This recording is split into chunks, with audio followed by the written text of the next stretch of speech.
Zendejas, there's some debate over how impactful he's going to be for the U.S. Now, there's a feeling that maybe there were some elements of this story that made him seem more important than he is, but he is undoubtedly a good player, so you're adding another good player to the mix. And from a PR standpoint, this is a delicious victory for the U.S. because this is a kid who's starring in Liga MX for Mexico's biggest club, Club America, and who Mexico wanted. They could say whatever they want about it now, but they forfeited games at multiple age levels as they were calling him up because they were trying to entice him to pick Mexico. And in the end, he picks the United States. So this is a very satisfying recruitment victory for the U.S., which doesn't have a coach, GM, or sporting director right now, and yet this kid still picked the U.S. right now.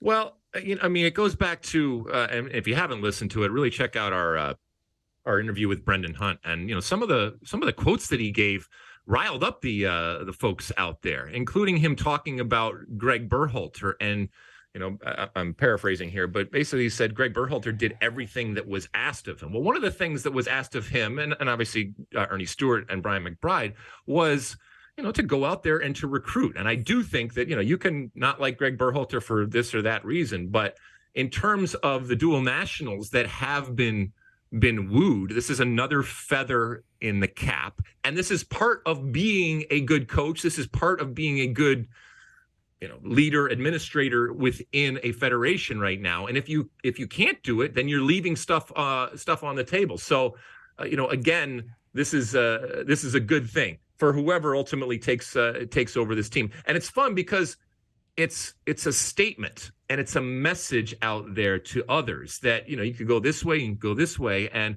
what do we have to offer? And it makes me cringe a little bit, like having to sell basically America, but it's kind of what you have to do.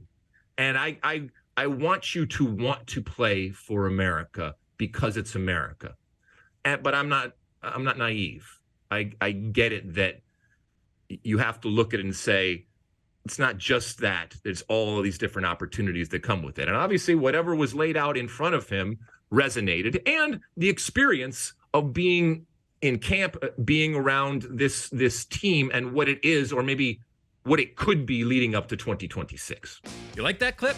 Well, my State of the Union podcast drops every week. Subscribe now on Apple Podcasts, Spotify, or wherever you get your podcasts.